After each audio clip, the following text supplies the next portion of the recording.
Hello, hello, hello. Well, let me get a proper introduction. You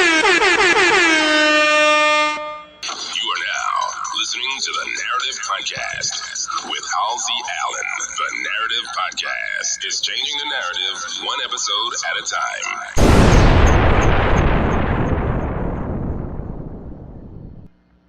Yeah, that'll do it. Welcome to the Narrative Podcast. I'm your host, Halsey Allen. Narrative Podcast is the home of original people peace, reciprocity, positivity, and positive frames of reference about original people and original culture. Welcome to the Narrative Podcast. Welcome all my narrators. So, it is Wednesday, the 14th, hump day. Almost over the hump, y'all. Weekend right around the corner. What's everybody's plans? So the mothers got their shot in May. Today, this weekend is Daddy's Day, Father's Day. What you gonna do for your pop? It's amazing. Mothers get these big, elaborate breakfasts, shopping sprees, really thought out and planned out gifts. Dads get the cookout, and they're the ones that got to organize the cookout. They get the crappiest gifts ever, real tacky ties, Bass Pro gift cards. I know somebody's country daddy like, we going Bass Pro, why you dog the Bass Pro shop? Shoot. Buy everything there, right? And you can, but I'm just saying, like, dads kind of get the short end of the stick. So, your father's still alive, your father's with you, please reach out and show your father some love, because it takes two. Even no matter how you may personally feel about your father, you would not exist without him. So even if, your mom called him a sperm donor, or whatever y'all situation is, show your pop some love on Father's Day if you're able to.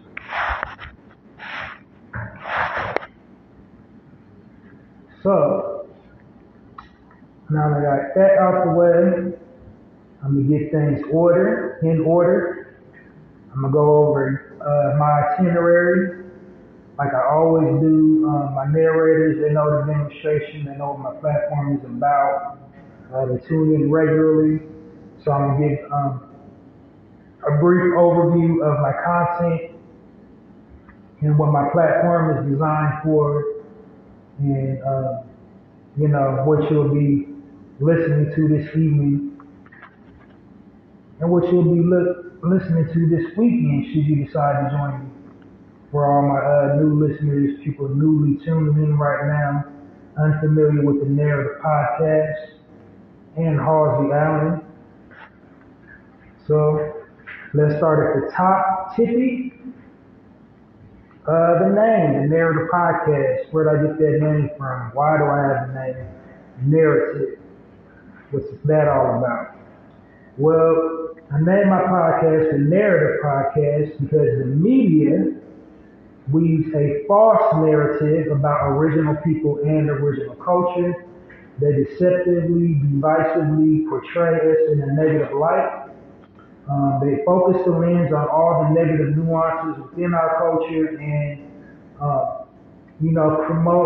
propagate negative stereotypes within our culture and about our people. So what I want to do is design a platform to, kind of combat that, to do just the inverse of that, just tell our stories the correct way.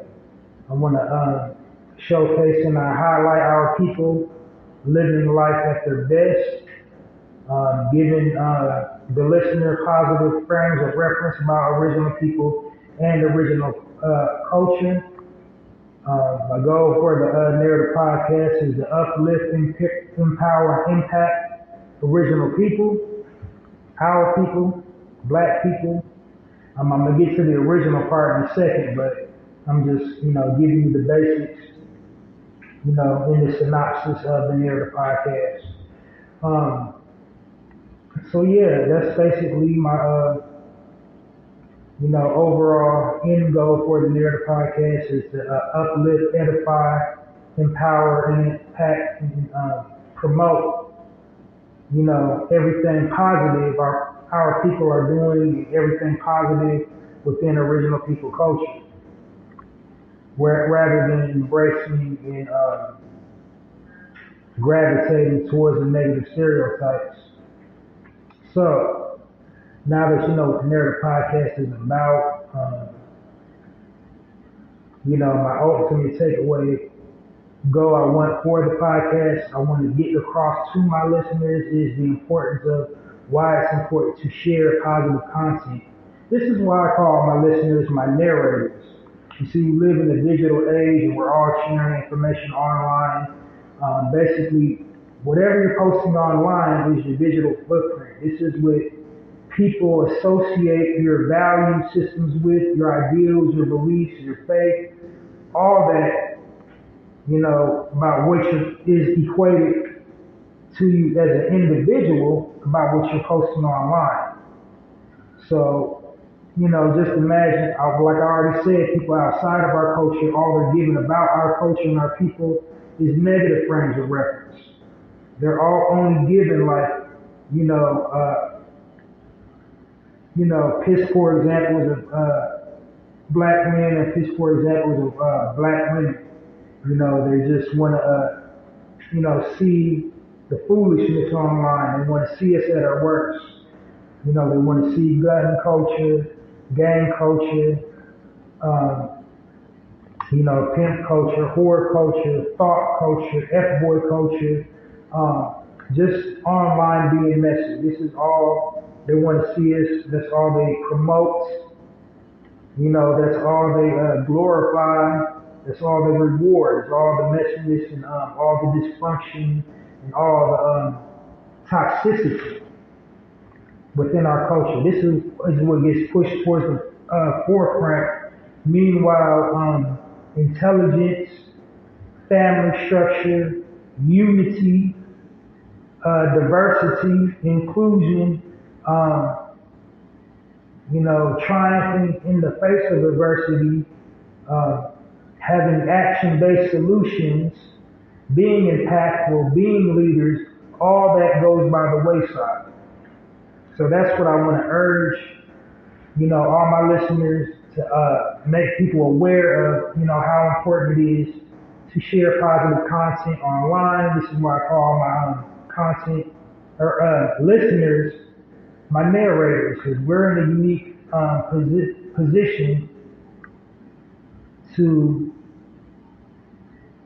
narrate our stories, because we're all, with this living in this digital age, we're all content creators to some small capacity, and we all have the obligation, whether we want to concede to it or not, to share positive content about our people and our culture, because if we don't, people will make assumptions about us just based on the frames of reference they have about us. And like I said, all the frames of reference that they're given about our people and our culture are negative, and it's intentionally done by the powers that be. They basically want to control the minds of the masses. They want to sell news. They want to, market us a certain way to certain demographics, and basically try to make us just look like, a drain on the resources and people of no redeeming qualities. People of low morals, no, sustenance, no, cultural fiber to them or about them. This is how they market us and uh, advertise us to the world. This is like, what they do to us as a people. Not only that, controlling people's perception outside of our culture, they also control our perception of ourselves with all these images, these false images of us that they show. They warp and twist our minds and make us accept things and normalize things that aren't normal. They make us accept and normalize dysfunction. They make us accept and normalize not, living life to the full, not having ownership in anything, always being behind, living in lack, being financially destitute, being unintelligent, being criminalistic, having criminalistic intent, being amoral. This is, they break down our, tolerance level. It's really just psychological programming at its finest. So that's what they're doing to us. They're psychologically programming us into accepting things that aren't normal. Like, things we just say in our culture, always, some black things, pouring water, just little trivial things like pouring water and sugar, or pouring water in cold cereal, making project sandwiches, eating full course meals out of cans, tin cans, like Vienna sausages and spam and government cheese and supplemental foods. They call them commodities. They accept us. They make us accept that as normal.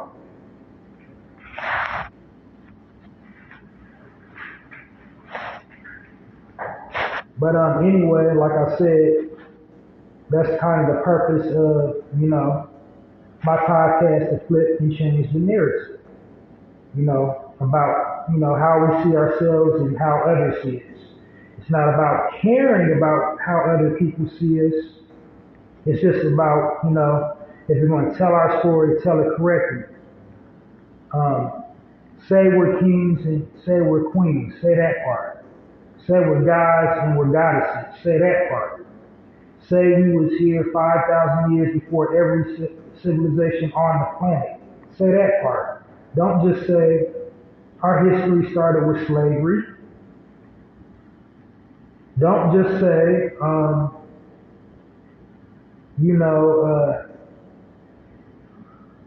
we were hoes in the civil rights era. We were, but don't just say the part where we was fighting back.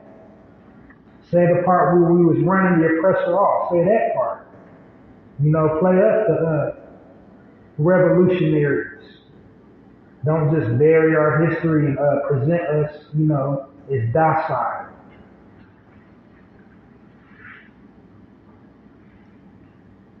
But anyway, so now that you got the gist of the narrative podcast, I'm gonna go to the original part and then dive into the content. And if time is allotted for this evening, I will give you a synopsis of what you will be in store for a full broadcast of the narrative podcast.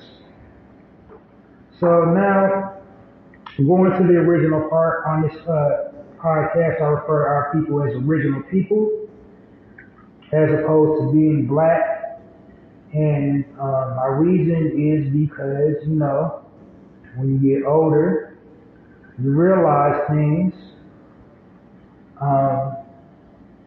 like words don't mean what you think they mean. Etymology. More to the point, I can go over a whole lot of words, that you believe you're using correctly and you're not. And you're actually literally signing your life away. Well, just to a point, for a quick example, like a word, like a word you think it means something that doesn't mean what you think it means. Let me see. I did have it written down. I just forgot to do it.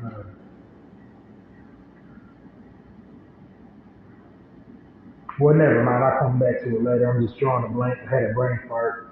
But anyway, back to the original part. So, like I said, we was here 5,000 years before every civilization on the planet. And in this time, we originated everything. We originated, written language, spoken language. And when we did that, we came up with the word black. Our definition of it, it meant, something positive, something powerful, something impactful,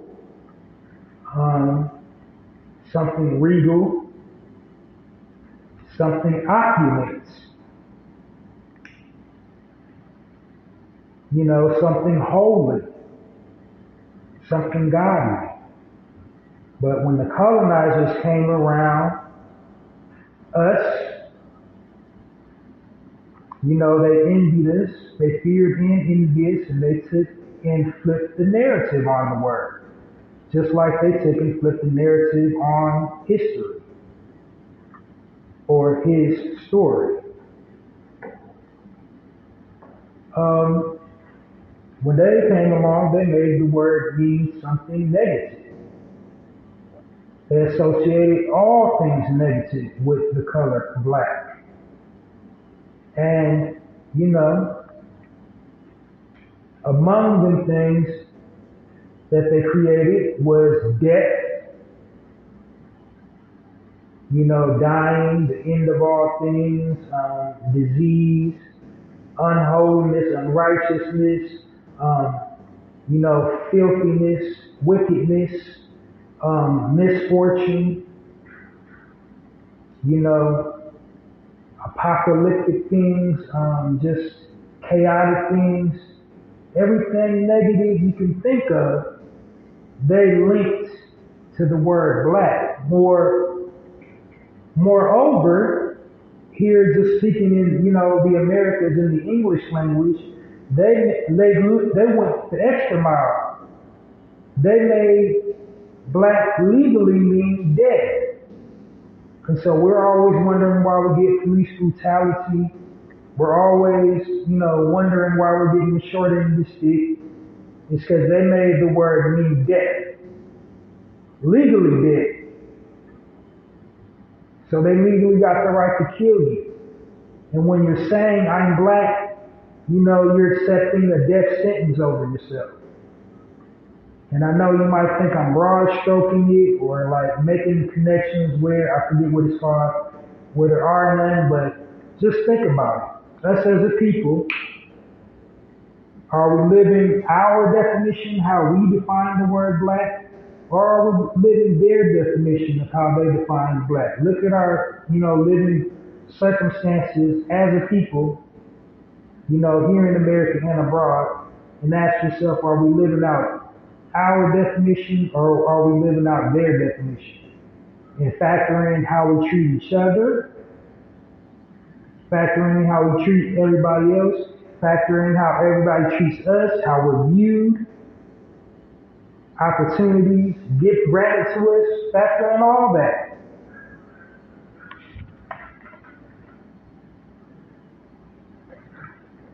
But anyway, if you're comfortable referring to yourself as black, saying I'm black, black is, beautiful, it is. I'm black and proud, go right on ahead. I'm not telling nobody what to do.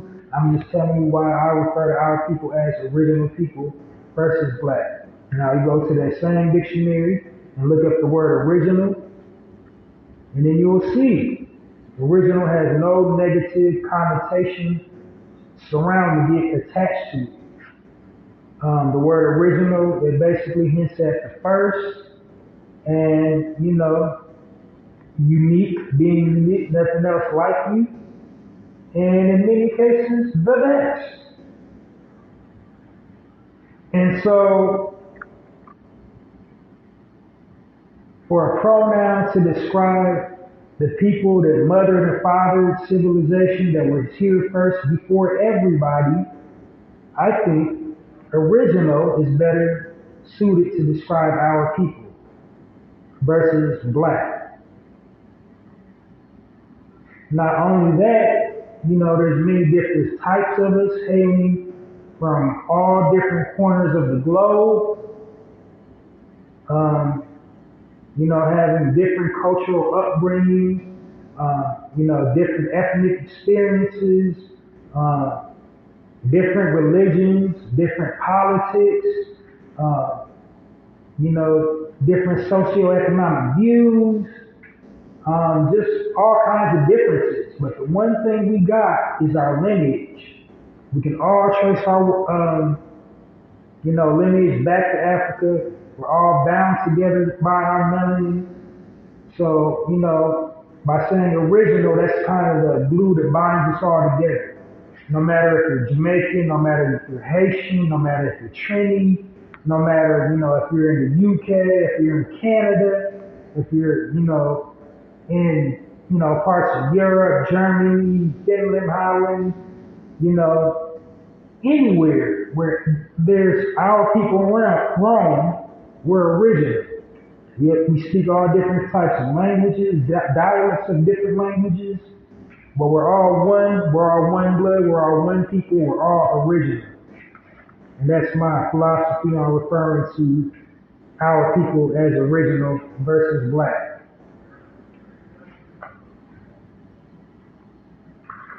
And then sidebar, like I said, we was here first. We didn't get to all these, different places in the world, especially here in Americas, via slave ships, as we've been programmed and conditioned to believe.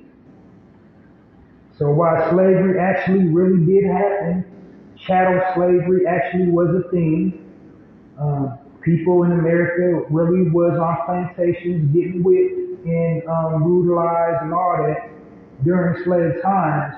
Not every single one of us came there off a slave boat, didn't. And in many parts of the globe, especially like over in Britain, slavery wasn't that. It was more of an indentured servitude type thing.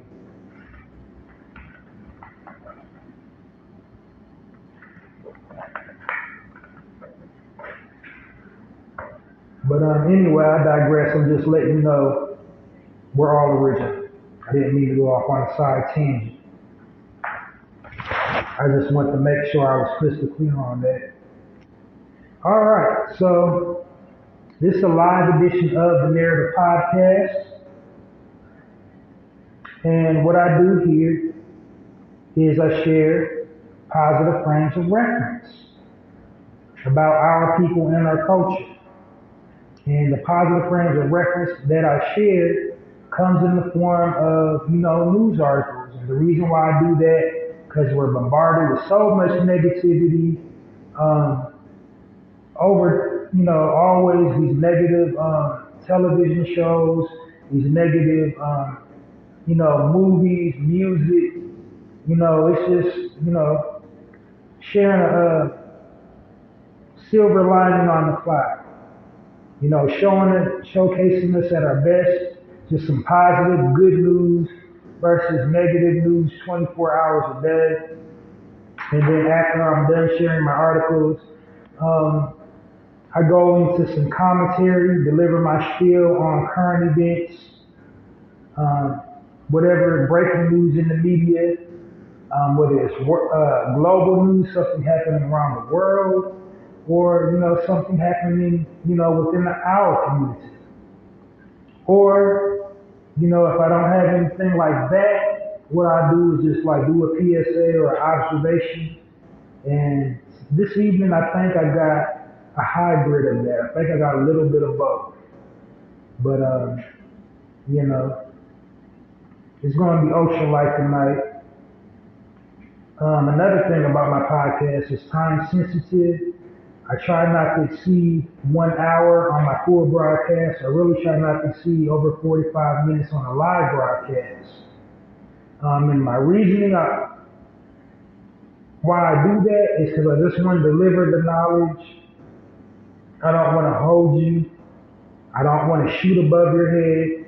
I want my content to be, concise and to the point. I don't want to ramble and I don't want to rant. I want you to, I want it to resonate with you. That you can go back and refer to the knowledge without falling asleep. And, I try to add as much levity as possible to break it up, to keep it nice and light, but with a slightly serious tone to it. But yeah, that's what I want my content to be. I want my content to be highly accessible and practical and relatable consciousness.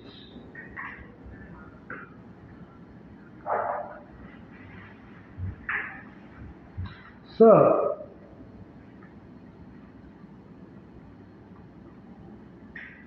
well, I guess I got one more order of business, just to lay on you right quick. I forgot my tagline. So my tagline for this podcast is a narrative podcast, changing the narrative one episode at a time by destroying negative stereotypes about original people and original culture. How do I destroy the negative stereotypes? By providing positive frames of reference, like I am in 3, 2, now. All right, diving into the content. So tonight I'll be sharing with you some positive articles about original people and doing positive things. So up first, on this live edition of the Narrator Podcast, my first article of the evening.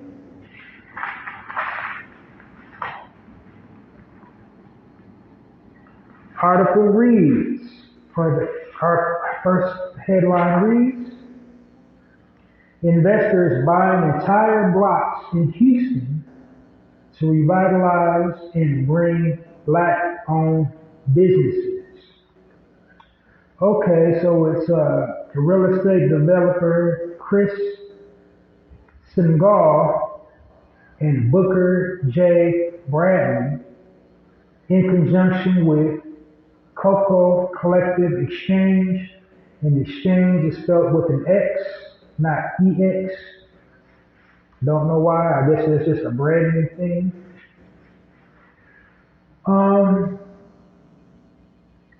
So basically what they're doing is helping Black-owned businesses in the 5th Ward by buying Black-owned,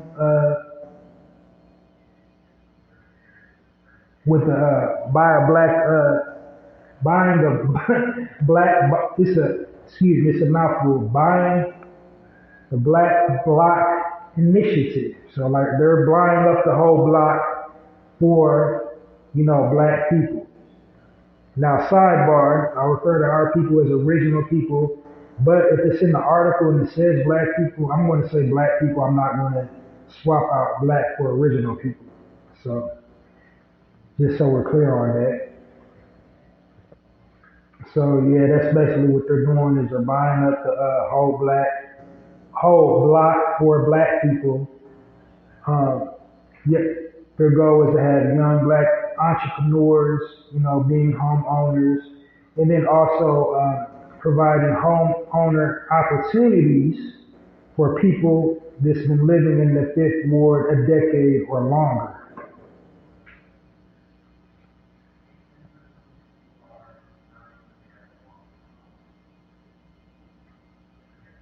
So yeah, that's basically it for that article. Let's join me in giving a warm Narrative Podcast round of applause for, the Buy the Block Initiative and founders Chris Singal and Booker J. Bradley and the Coco collective exchange.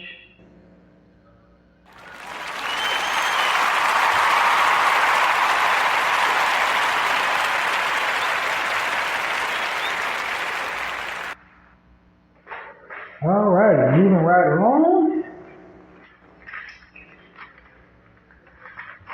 I hate when I do that. This is okay.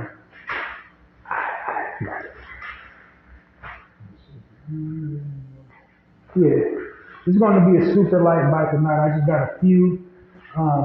It's literally thousands and thousands of articles out there, positive things circulating around the net and YouTube and wherever. You just have to look for it. It's a shame that we have to look so hard for positive news in our community, but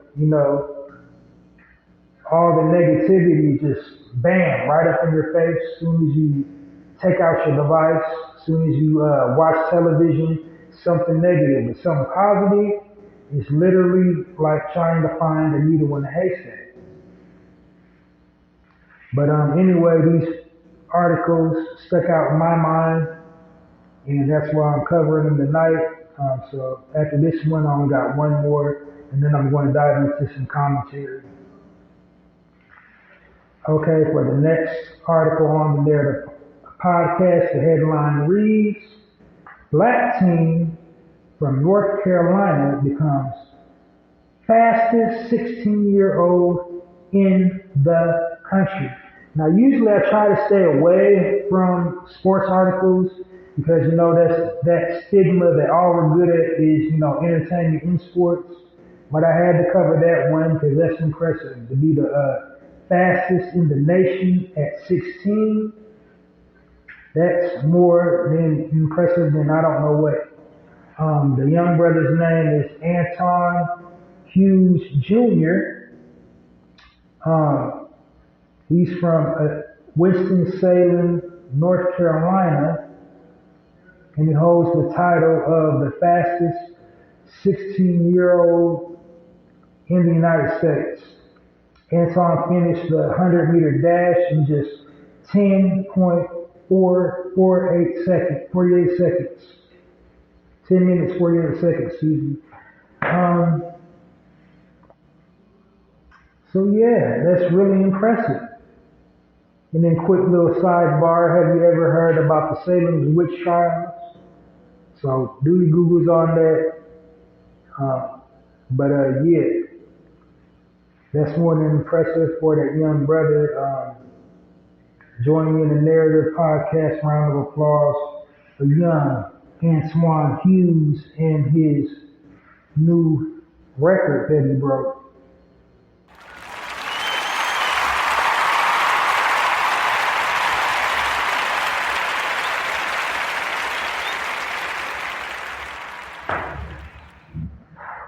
All right, last article of the evening. Next article, the headline reads, 11-year-old black girl with IQ of 162 earns master's degrees. That's higher than Albert Einstein's. And the young sister's name is Adriana Perez Sanchez.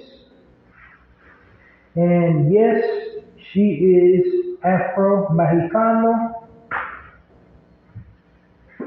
But, like as I said, as I started off, the podcast, we are the original man and the original woman of this planet. So there wasn't one part of the globe that we didn't inhabit.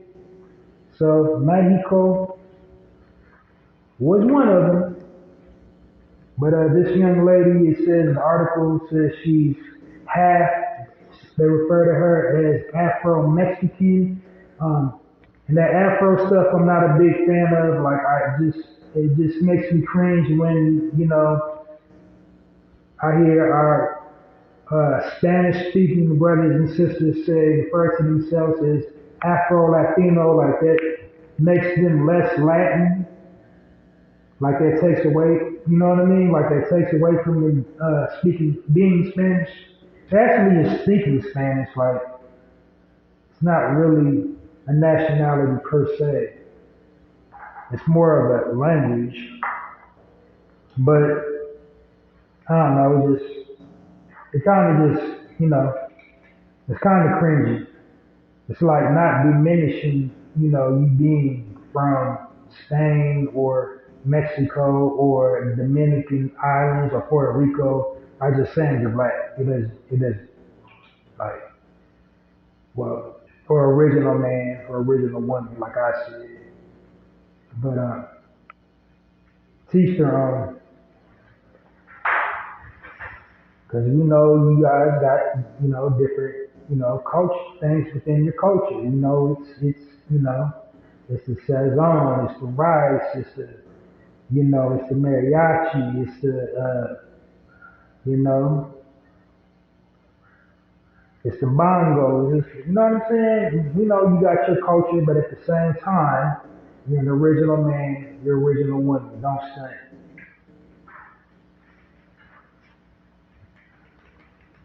But anyway, more about this young sister. I didn't mean to go off on that side tangent. I just gotta always put it in perspective, put the knowledge in perspective. Um, so Adrina received a bachelor's degree in systems engineering from CNCI.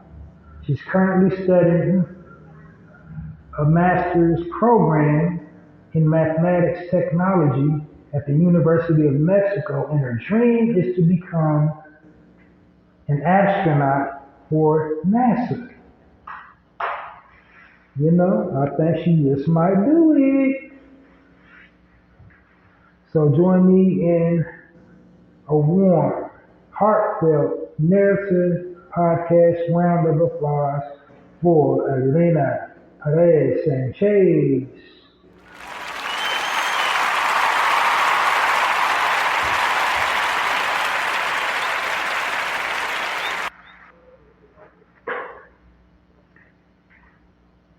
All right, that's it for the articles.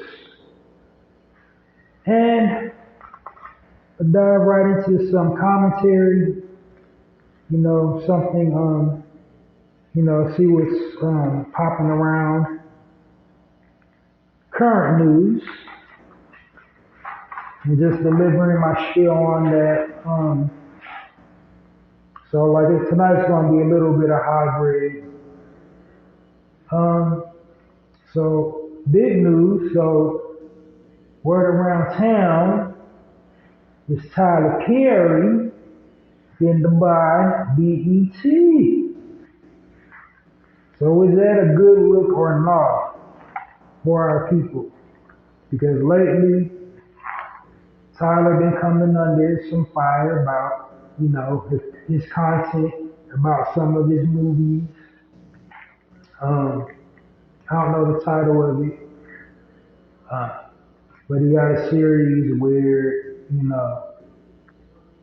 there's a sister in an interracial relationship, and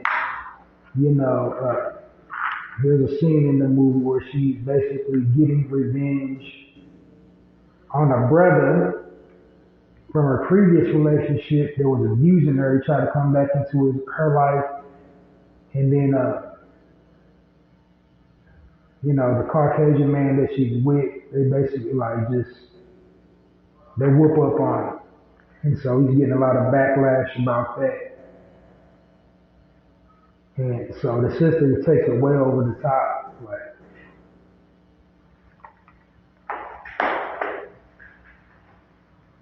So other than that, I mean, sometimes within our culture for our people, it's like, damn if you do, damn if you don't.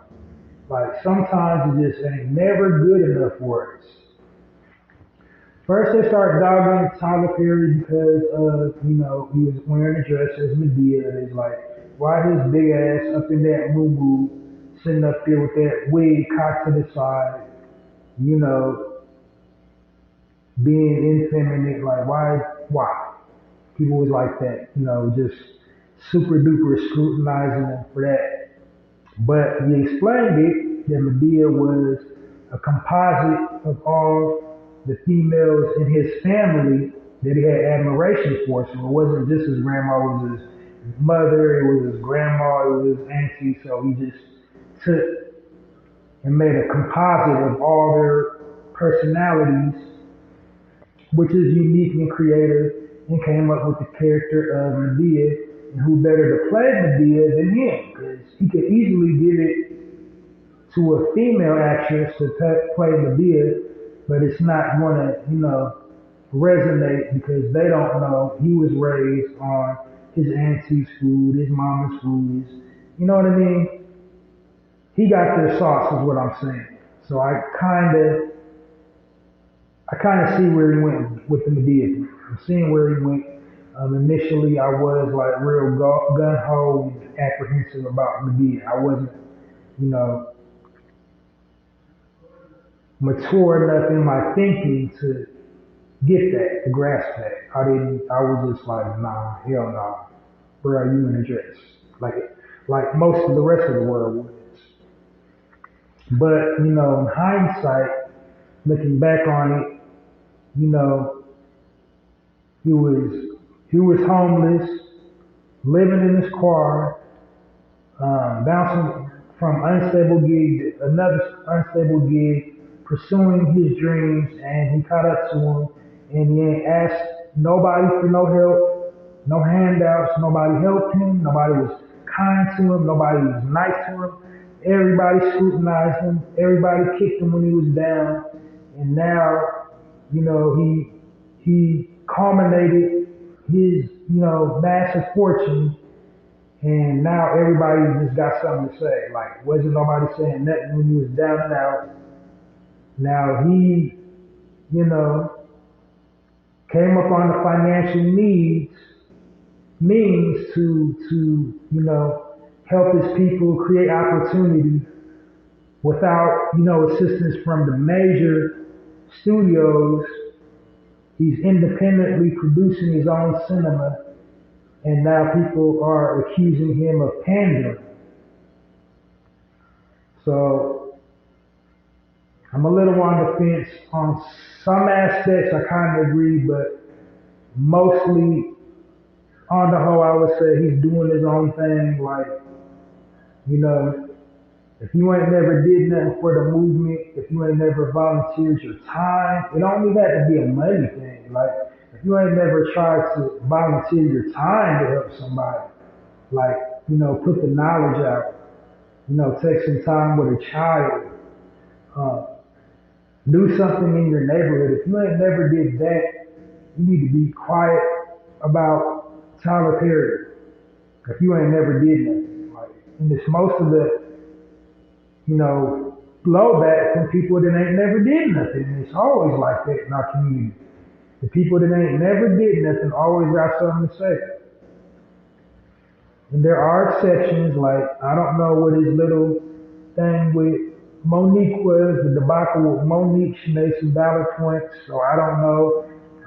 One thing I don't do on my platform is I don't speculate and I don't spread gossip and rumors. I don't know nothing to be, you know, proven to be true or not to be true, disproven or otherwise. I don't know. So I'm not gonna speculate what went on with them, but you know, he ain't gonna be 110% right, but at least he's trying. He's trying.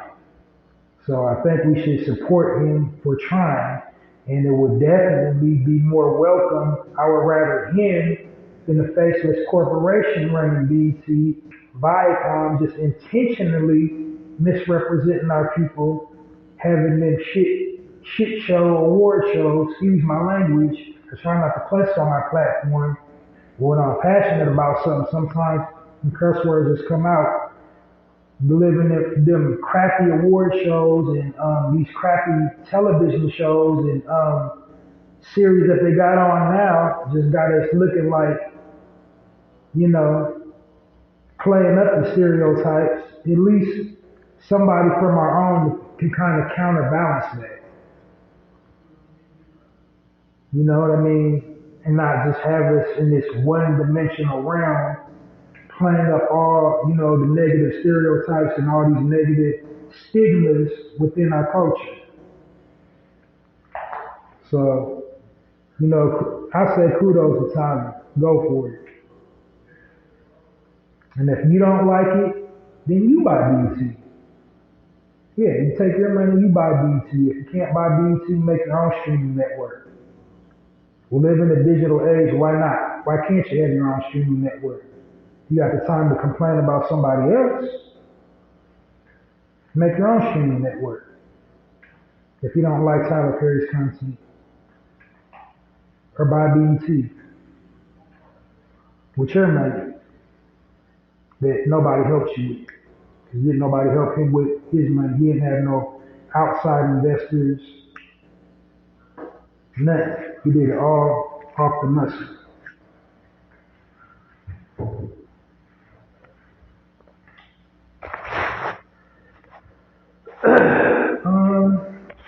What else is going on in the news? So, the orange guy.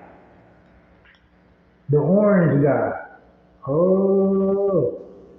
So did I or did I not on my podcast say I cannot wait until Trump goes to trial? He is like the Caucasian Nino Brown right now. Remember that scene in New Jack City?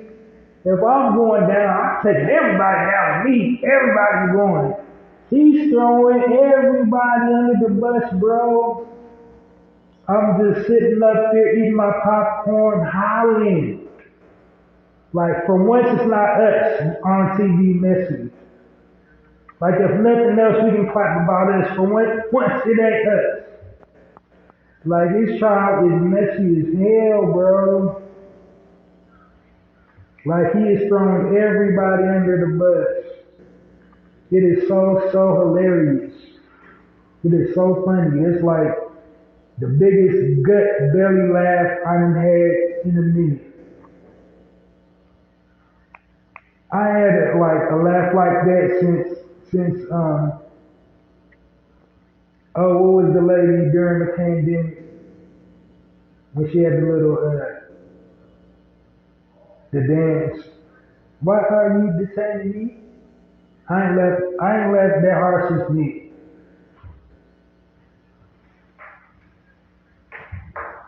You about to lose your child. And then they have the audacity to remix it. The internet ain't ish sometimes. I had a belly laugh since then, like, oh my God, I can't breathe. That is hilarious what's going on with you right now. But you know what's not funny though is it don't matter. Whatever they're talking about, it ain't gonna matter. He's not going to jail. He's not gonna lose no money. You know what the trial really is? It's just a big distraction, a big deflection. They want us to deflect and distract us away from what Jim Crow Joe is doing right now. The big villain number one. So say what you want about the orange guy. When he was in office, like all our relatives sitting in prison, sitting up on bogus, trumped up charges, they came home. Yeah, the orange guy did that. Gas prices was decent. I mean, like, we didn't say all the wrong stuff he did. Sure. He said a whole bunch of dumb shit like gargle with the bleach, racist stuff like crap hole countries. You know, I was like, you know what I mean? I was mad too about some of the stuff. Like any like original man or original woman wouldn't be mad at what he was saying. Of course, he was in our feelings about the stuff he was saying, but policy-wise, was he suffering? Policy-wise, was he suffering?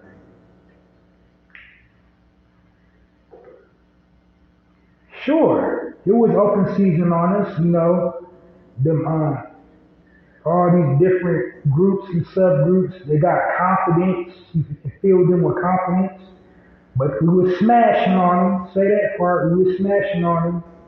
When they try to come for us, we smashed on them. Say that part. The only uncool thing was when the National Guard came and it was like the looting, and when the looting starts, the shooting starts.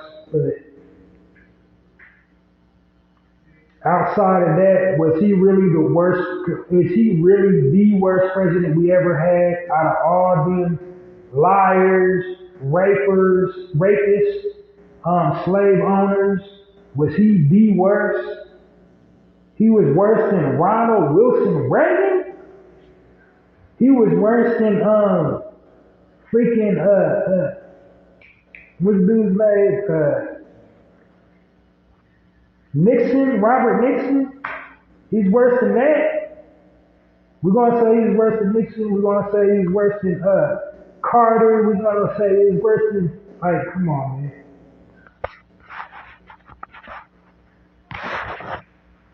We're gonna say he was worse than both of the Bushes.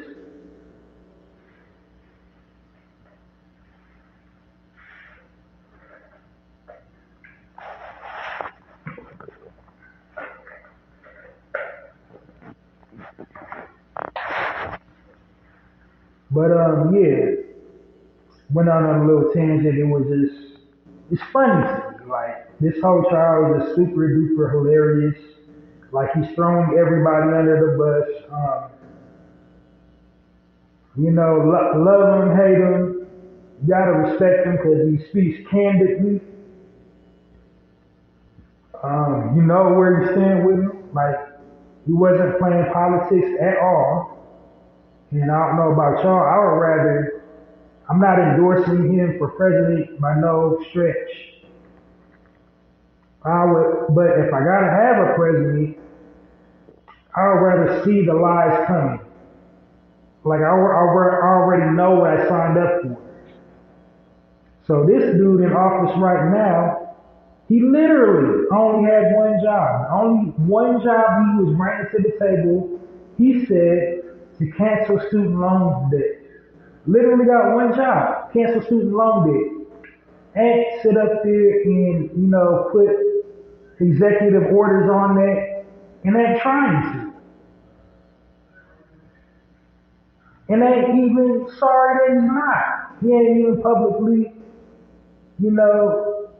having no type of, like, remorse that he hasn't put in executive orders for the cancel the student loan debt.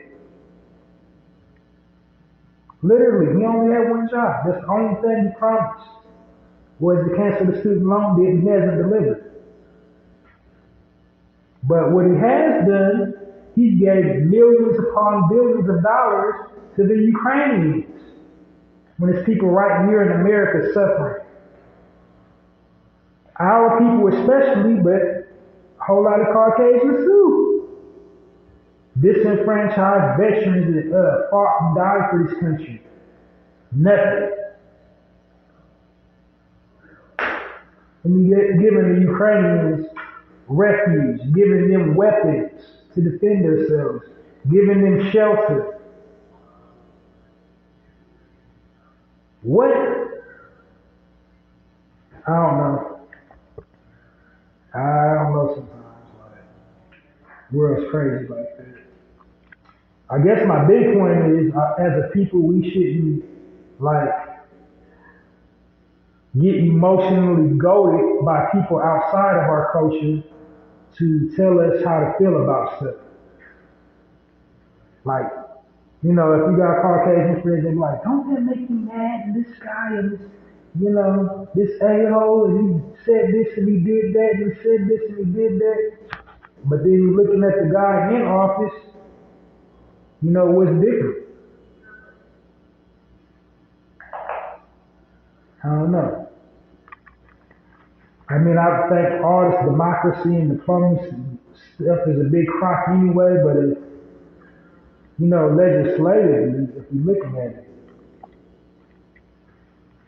that's all I'm saying. I ain't endorsing homie for no president, or nobody for the president, actually, but I'm just saying, like, if you're gonna vote, look at policy, don't look at emotion.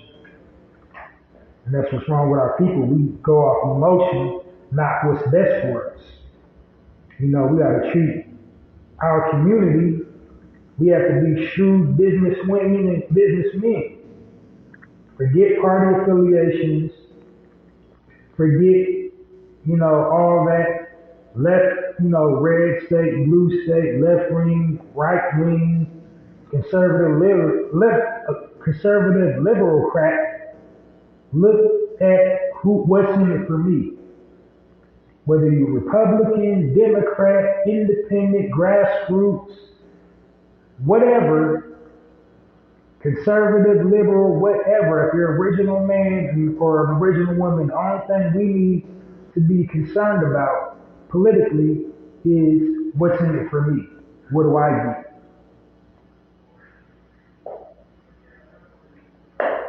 Because they're saying, our vote is the only one that counts, so like, what's in it for us?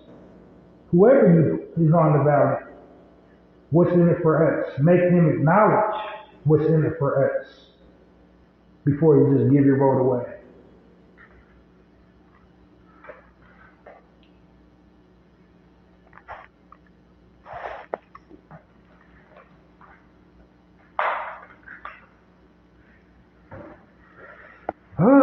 So, yeah, I'm done with that. My last little thing was just kind of, I don't know, I had a whole bunch of stuff planned, but this was just eating in the back of my mind, my consciousness. So as like spiritual people say, it was in my spirit.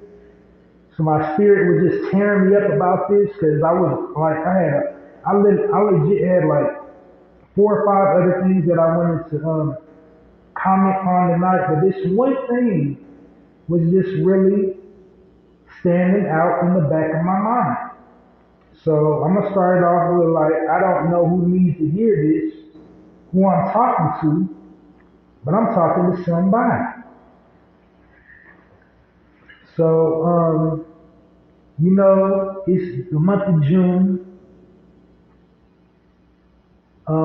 We're in the season of summer, with the calendar we're accustomed to recognizing. We're accustomed to recognizing this Gregorian calendar, but, for all intents and purposes, it's summertime. And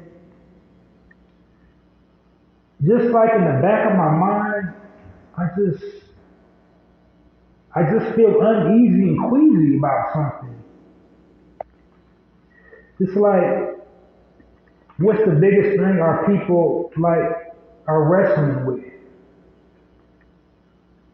as a people? Like, what's one of the biggest things that we wrestle with, especially here in America? We wrestle with identity, identifying ourselves. How do we identify ourselves? And one of the biggest ways we identify ourselves is with our names, our government-issued names. And our government-issued names are names of white people. White people that lynched us, beat us, massacred us. And we're proud of it. And then something we do every single summer, pretty much all of us, and now it's starting to get with the internet super elaborate, super fancy schmancy, is having family reunions. Like we as a people, we're engrossed with family reunions. Like you go on people's like social media, some people got whole little groups when they, like Facebook groups about their family reunion. You know what I mean? They're planning the big family reunion over the summertime. That's one of the most economic, irresponsible things our people do. We sitting up there celebrating, like on a psychological level. Let's talk about that first before we get to the economic thing. On a psychological level, we celebrating having the name of a white man. We getting around our black behinds and sitting up there celebrating having the names, having the privilege of having the last name of a white man. We making t-shirts. We, you know what I'm saying? Having cookouts, a ritual. A cookout is a ritual. You put dead flesh, dead carcass on the damn grill. You know, summoning the spirits of these damn crackers that enslaved you. And then like it's all in the guise of family love and family unity and I love my family. Who's the damn family? We don't know. They split the family up. How your black ass named McDuck? Pardon my language. I try to watch my language on these things, but how you walking around Williams and Adams and McCarthy, McDonald, Powell, Watson, Penderbrook. Some black people's named Penderbrook.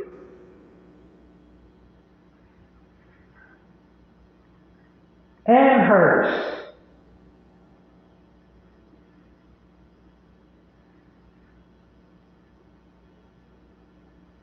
Bryant.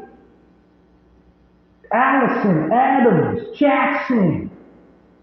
I don't know one black people that is not person like somebody that is not last name Jackson. Williams, Alexander, Hedge, Hodge, Black, Brown, Hughes, Alexander, Hall them back. All white people, all slave owners. And we sit up there, we give tribute every single summer to the people that enslaved us. By being proud of being like having the last name of a white man. And we do it all the time. We post up all the pics and we are happy and kiki. Are you serious? Are you serious?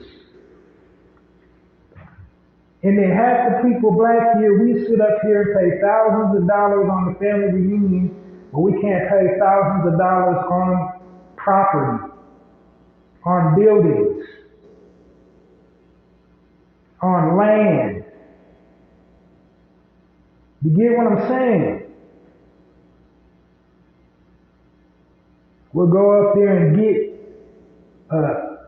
a fancy schmancy, and then some people then start getting fancy with their little family reunions. They'll go get a hotel, and you know they'll book it for a week, and you know you got to join the Facebook group, the RSVP, your reservation. You put like $2, so that'll pay for the hotel, and like in the ballroom, like a whole week-long event. You know, scavenger hunts and all this old unnecessary BS to walk around with a shirt with the white man's name on it. You know what I'm saying? I know nobody never really thought about it. It just now, in my 40s, just now start clicking like that. I never even thought of it like that till just recently. And they mocking us every time you do it. And there's people sitting up there fighting over their family name in the streets, physically fighting people and having shootouts over a white man's name. This is like, you know what I'm saying? Like how sick that is. You know all the sick things about at the family reunion, all the toxicity, all the incest. You know cousins is hooking up at the family reunion, cousins and aunties and boy, girl, man.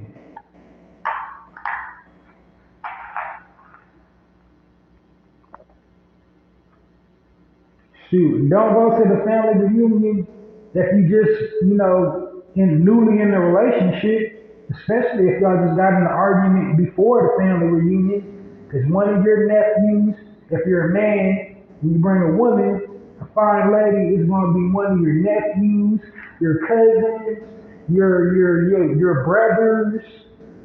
They're going to be hollering at your pretty young thing, that uncle that swear he a pimp. The drunk uncle, the sugar daddy uncle, he gonna be hollering at that.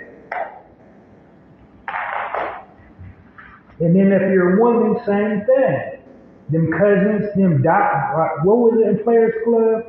Diamond's cousin came to visit, what was her name? Whatever her name in Players Club, that's that competition for you. They gonna be sitting up there dropping it all over in front of your man.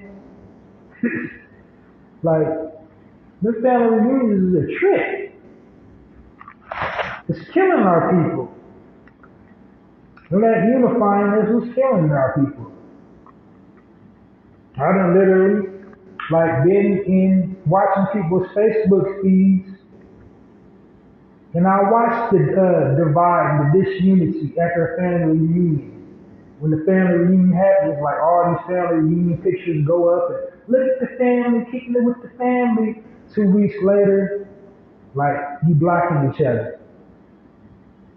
You putting your content to private so certain relatives can't see what you're posting because something happened at the family reunion. I tell you what happened at the family reunion, the ghosts of the people that oppressed your family. That's what happened at the damn family reunion.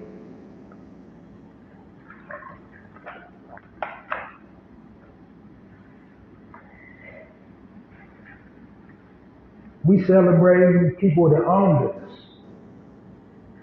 We ain't celebrating the start and the legacy of our family, of our ancestors. To do that, we got to go all the way back. We got to have African names. Or if we was indigenously located here in the Americas, we got to have native names. How you celebrate? How? You McCarthy. You McGruger. And yes, I do know there are black people in Ireland and Scotland who was the original man, the original woman. Of course we was there first. But McGruger, McGregor, McCarthy, McDonald, come on.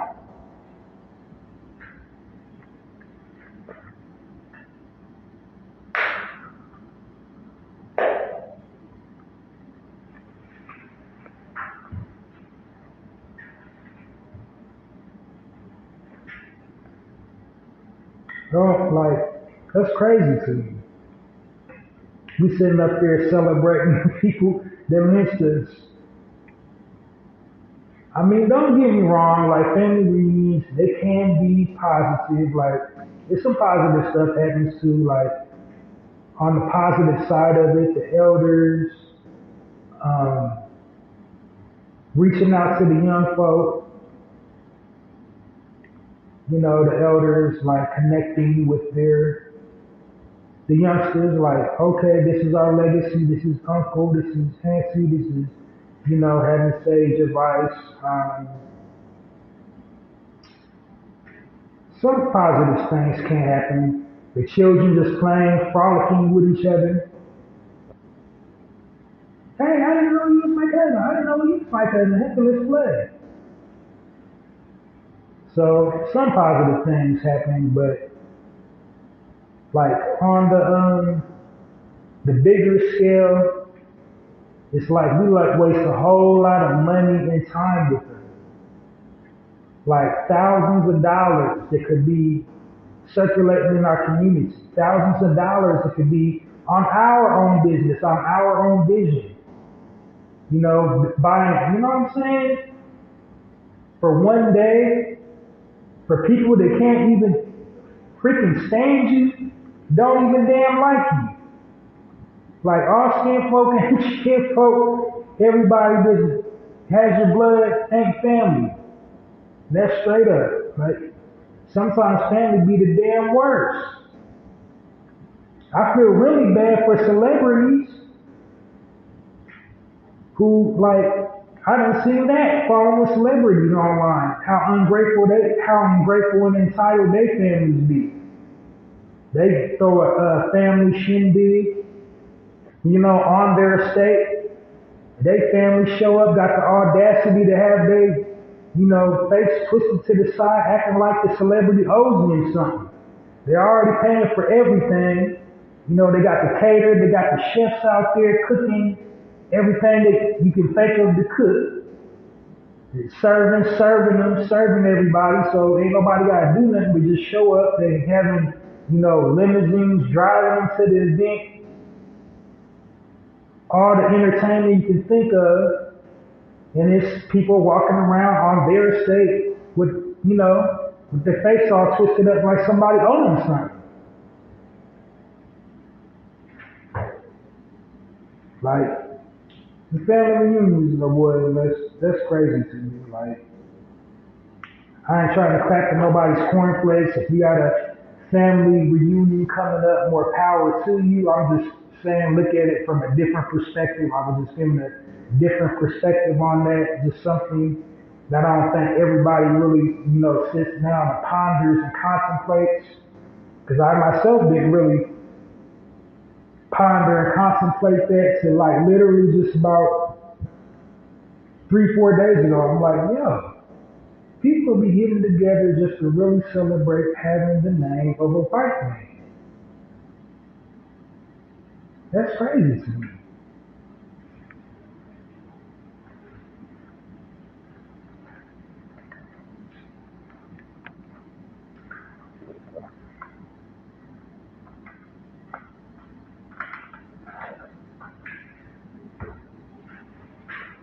Well, that's it all for the live edition of the Narrator Podcast. Thank you for joining me this evening.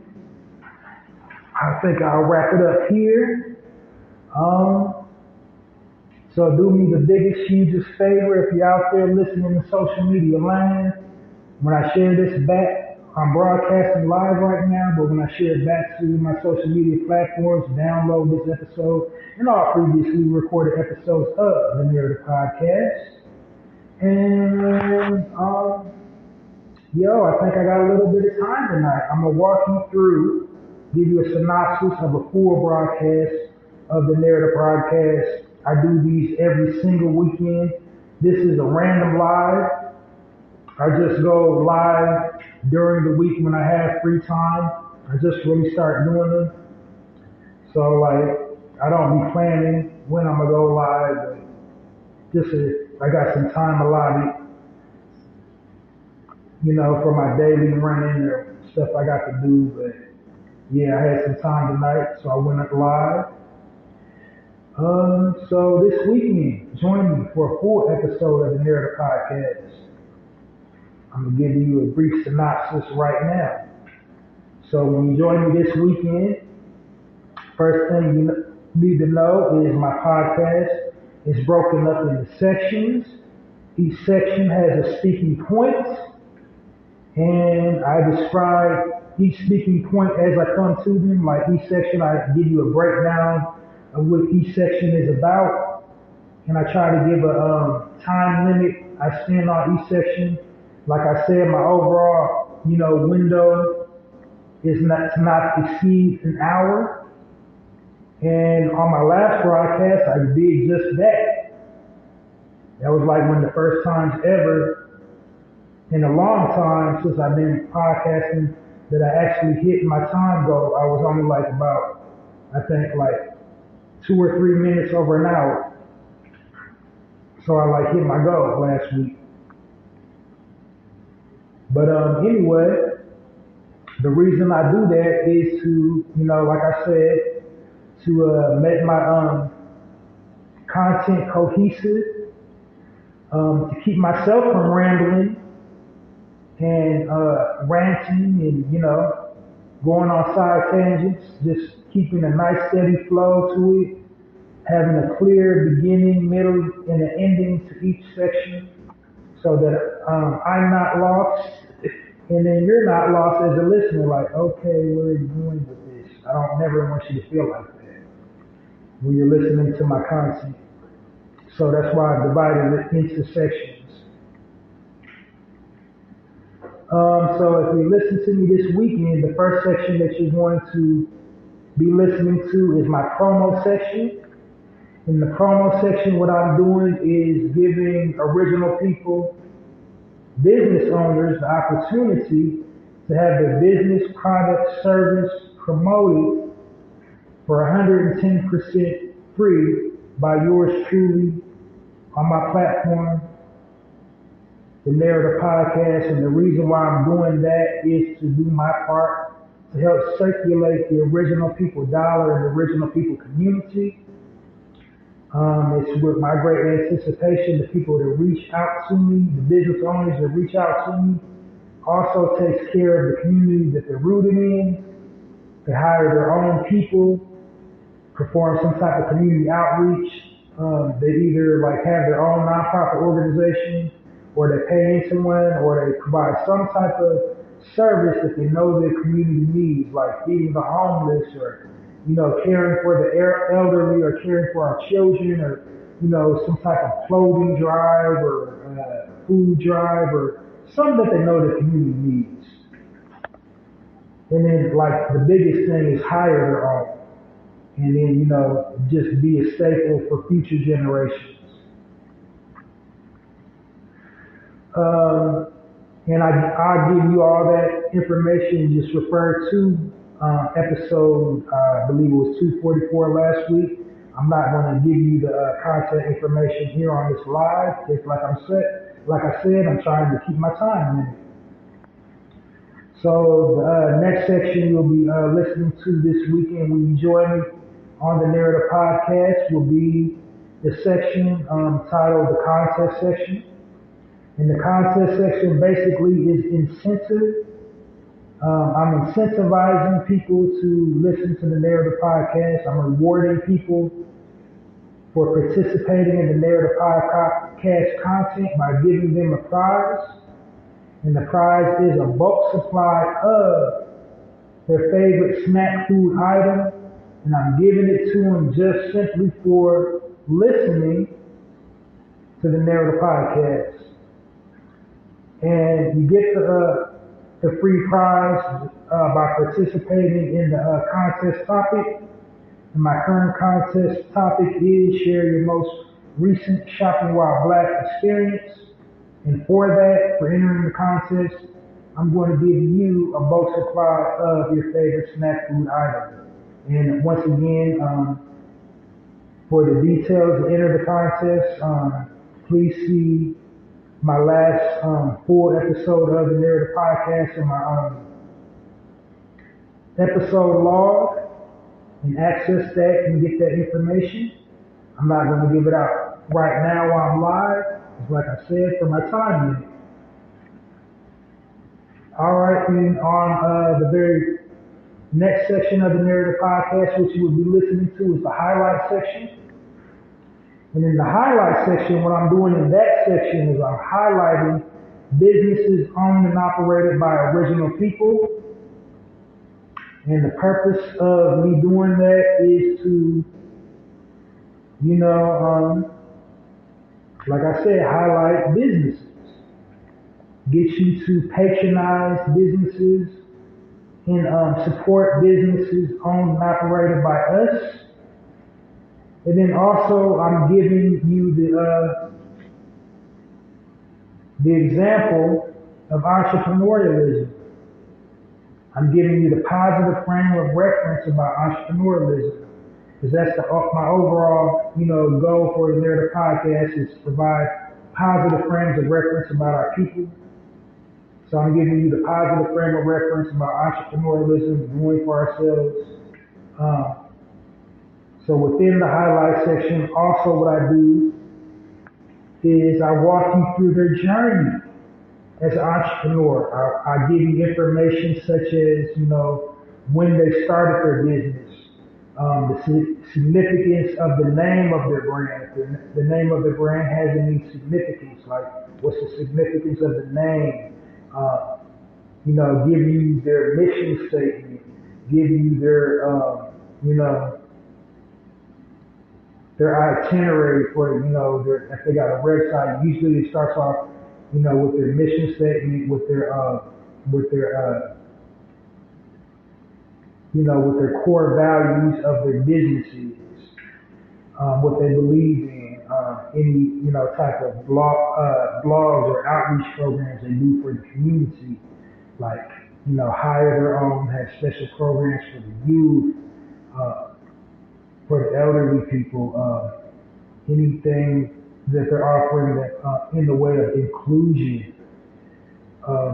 Like I said, I'm giving you the positive frame of reference because we don't have too many of those. Like the very few shows we have on television about entrepreneurialism, they're deafened by dysfunction. Like those reality shows on TV about entrepreneurialism, about our people, the entrepreneurialism part is drowned out by the toxicity and the dysfunction. Because we're forgetting that these people on these shows like are earning 5 and 6 figures and are, supporting like 8, 9 different families, putting like 10 and 20 people's children through college, by the salary that they're paying them. We don't focus on that. All we focus on is the fighting, the name calling, the backstabbing, the acting out of character. We focus on the messiness. And that's what the producers want us to do. They want us to focus on the messiness. They don't want us to focus on us coming together as a people, us unifying, us, having solution-based answers to the fight, that we're all privy to. They just want us to have the appearance of being messy. And so what I'm doing in the highlight section is I'm sidestepping that. I'm giving you positive frames of reference about entrepreneurialism, about an entrepreneur's journey.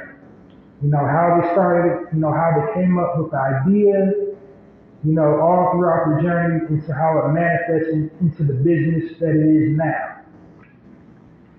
Also, what I'm attempting to do in the highlight section is to get you to, endorse and support Black-owned or original people-owned and operated businesses. While we are due reparations,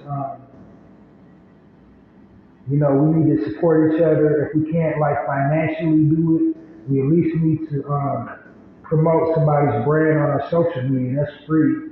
Say something positive, get them some sales that way. If we feel like we don't financially have enough money to do it ourselves, at least promote their brand online.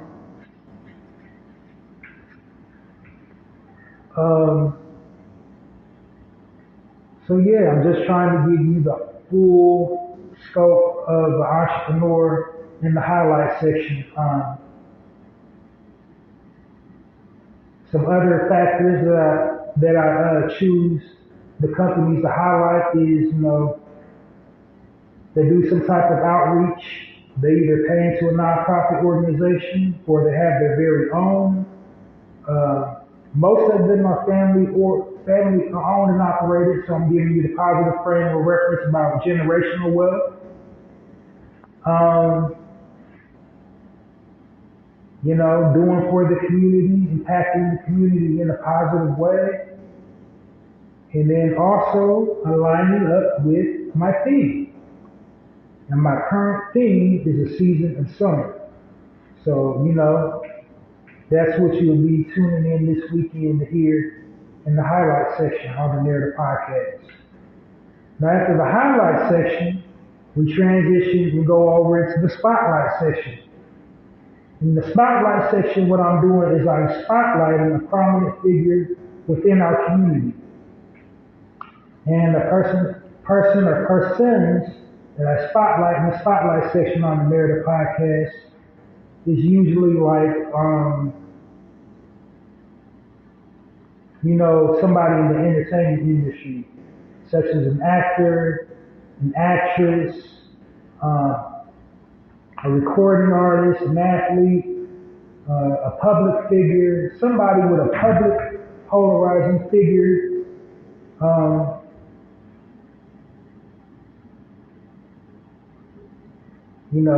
that occupies the digital space, somebody with just like all eyes is on them all the time. So like somebody in the entertainment industry, like I said, a recording artist, a dancer, a choreographer, or whatever, a writer, a producer, an athlete, a comedian, an author, whatever. I've even spotlighted religious figures as well. So yeah, and the purpose of me spotlighting a prominent figure in our community is to give them the roses while they're here and to create the healthy habit of saying something positive about our brother or our sister online rather than bashing them and using our digital platforms to kick dirt on their name or to say something negative or, gossiping or, something catty or something mean or something callous. Because, that's what the Narrator podcast is all about, is just uplifting and edifying, not, tearing down and denigrating.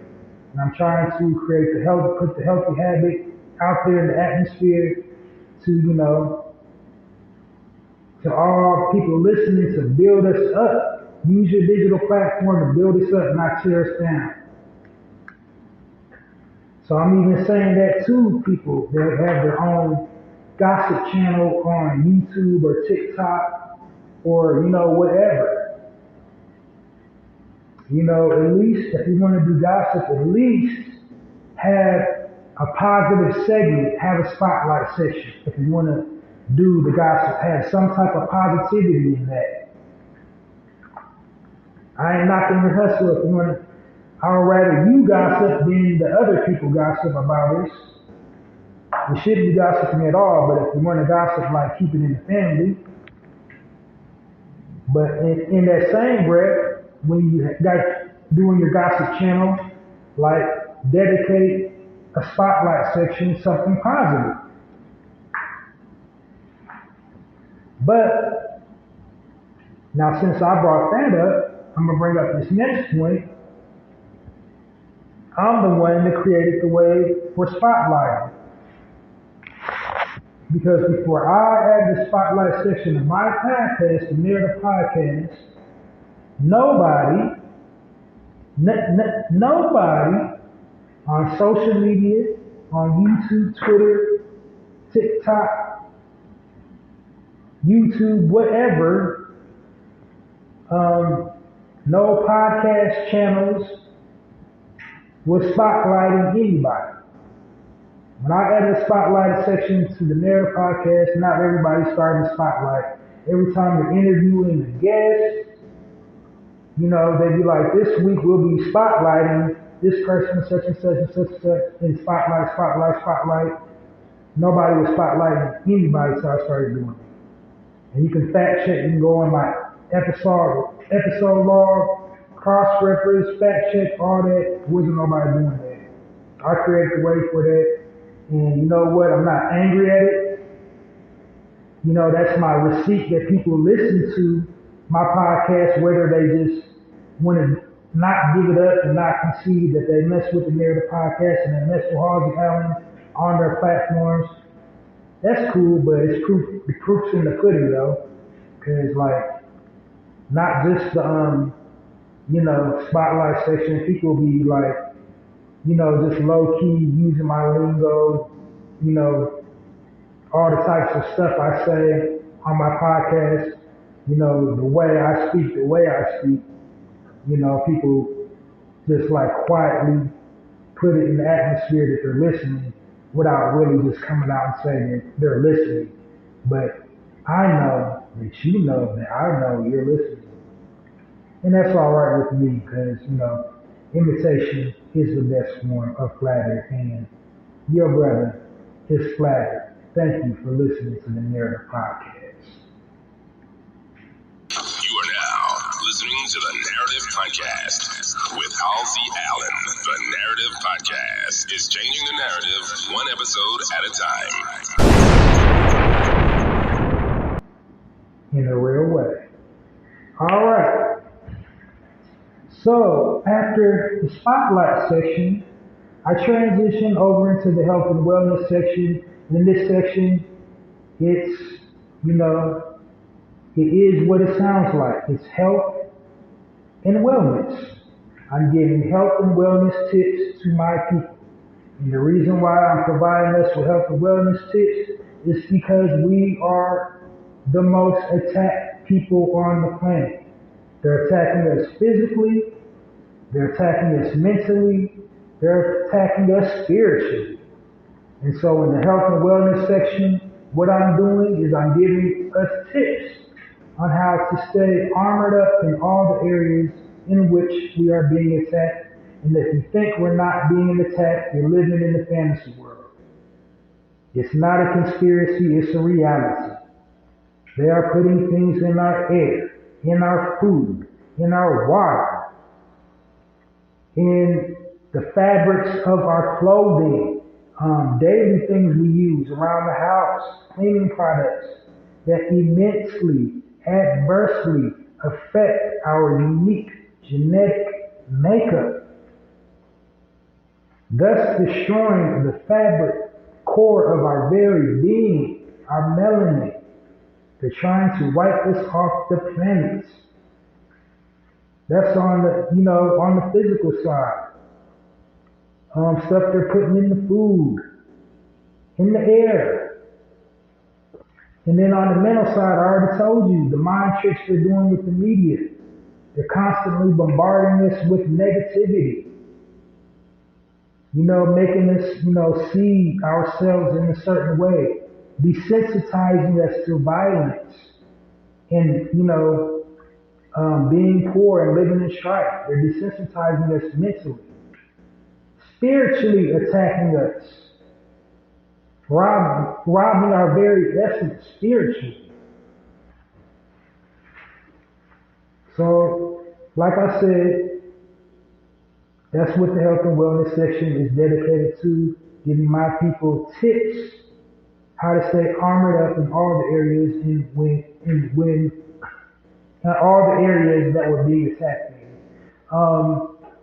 So the types of tips you can look forward to in the health and wellness section on the Narrative Podcast, on the physical side of it, I might hit you with the health benefits of a plant, herb, vegetable, root, extract, or an elixir that you can ingest or apply topically to improve your health, or some type of physical exercise you can perform to stay healthy and fit.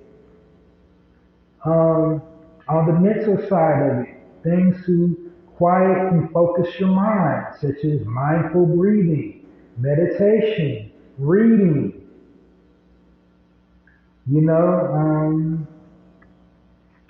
hemisphere control.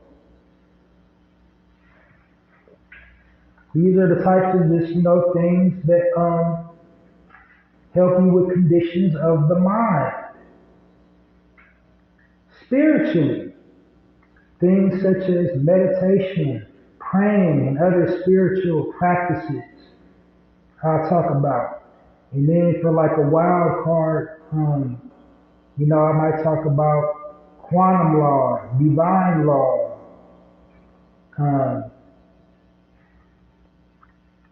universal law. I might talk about metaphysics. But again, the health and wellness the health and wellness section is designed for original people. Like anybody is welcome to listen to my content. I don't care, what your background is. I don't care if you're Caucasian. I don't care if you're Asian. I don't care if you're whatever. But just know all my content is, aimed for my people. So especially in the health and wellness section, because we have certain situations or certain things within our culture that you don't have. Like we have special dietetic needs, we have different emotional triggers, we have different, mental, things. So like everything offered in that section is geared towards my people. But if you get something out of it, that's cool, but just know it's geared towards my people. Thanks for the support. But after the health and wellness section, I transition over into, basically what I did tonight, my commentary section, or as I call it, my speaking point of the day. And that's usually just, current news, breaking news, just whatever's going on in the world. And the reason why I do that is just to offer a fresh perspective from our perspective, delivering commentary, because the media has shown us time and time again they're going to go out of their way to have us looking and sounding crazy. So I unpack, current events from our perspective in the speaking point of the day section or the commentary section, delivering my commentary from, the perspective of an original man, observing, whatever is, going on in the world or in our neighborhood. And I'm doing that to control the narrative. Because like I said, the media has us looking and sounding crazy.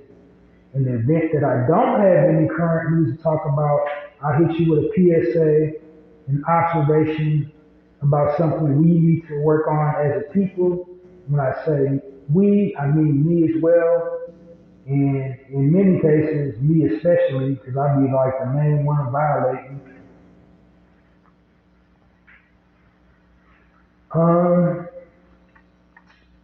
And then my last section on the Narrator podcast is my speaking point of the day, or word of the day. I get back and forth between not speaking point, but final thought or final word of the day. Excuse me. So my last section is my final thought or my final word, and what that is just an inspirational, motivational word of wisdom, just something to resonate with your consciousness, something designed to challenge you to think critically about something, just to get you to ponder, like, I never thought about it like that. Just something wise, just something sage, just a moment. That's what that is, a gem, a pearl of wisdom, whatever you want to call it. Something deep, intellectual, thoughtful, thought-provoking, philosophical. Yeah, something philosophical. Yeah, I can shorten that up real nice. So the final thought or the final word of the day is just something philosophical. All right, and that's what you'll be listening to. That's the Narrator podcast in its entirety for a full broadcast of the Narrator podcast.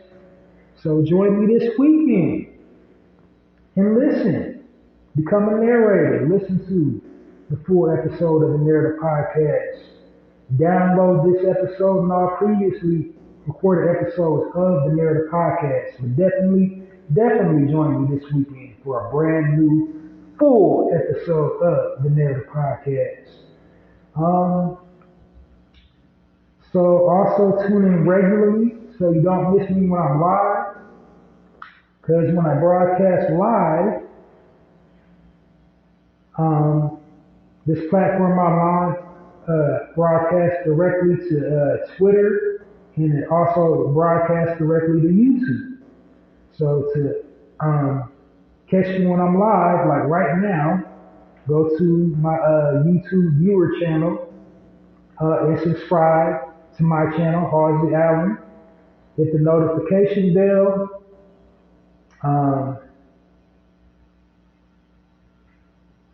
So you won't miss me when I'm live and enjoy them right away. Cause you know, with YouTube, they be tripping. I don't know how long they be staying up.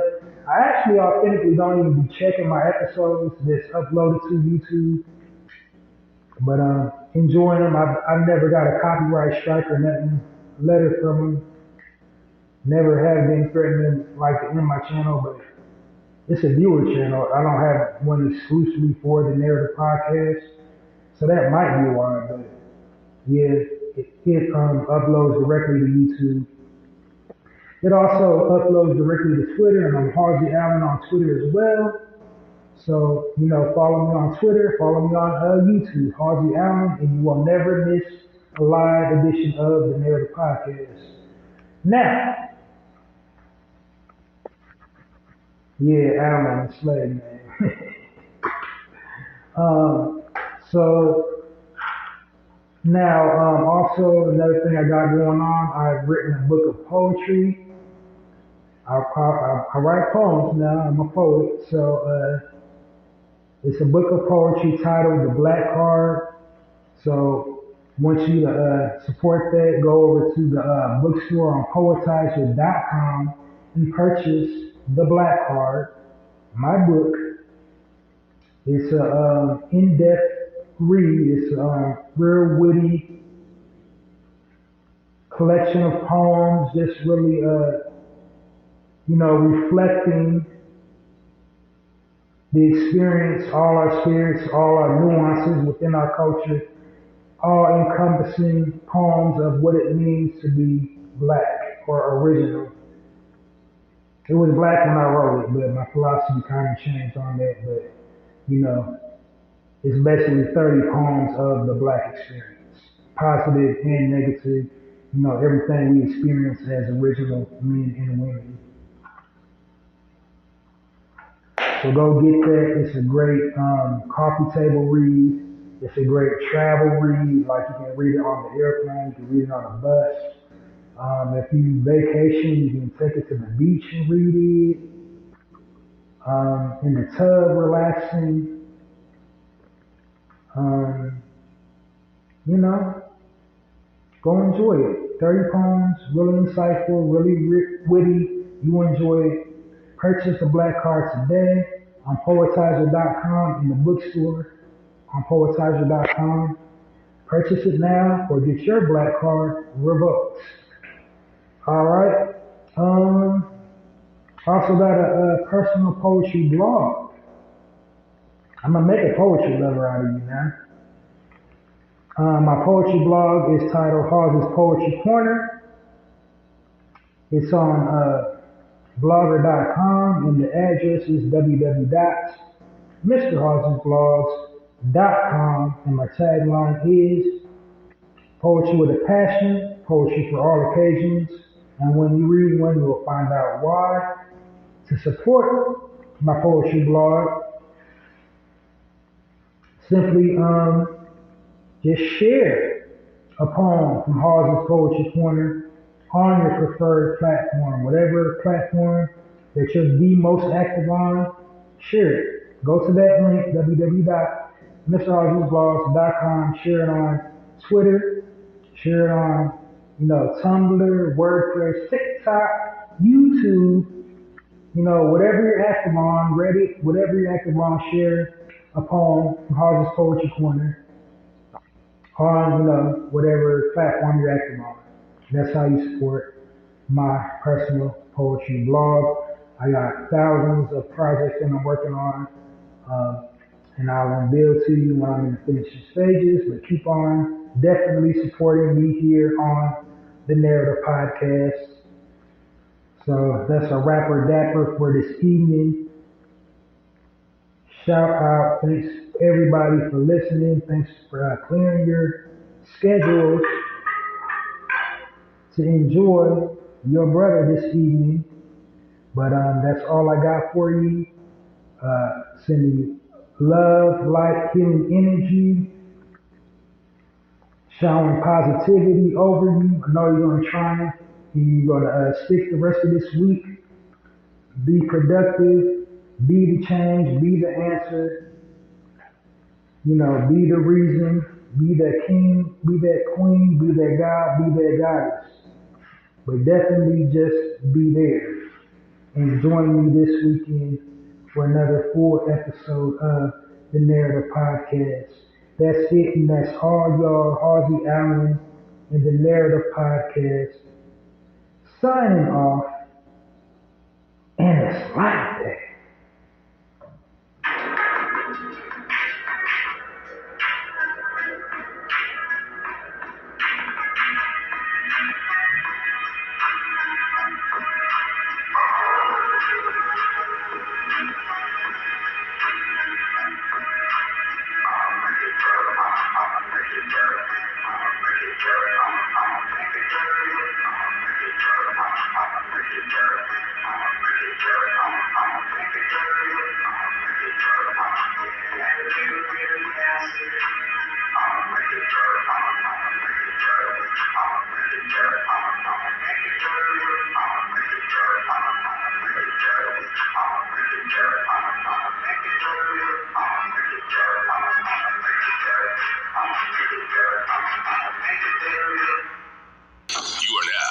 Listening to the Narrative Podcast with Halsey Allen. The Narrative Podcast is changing the narrative one episode at a time.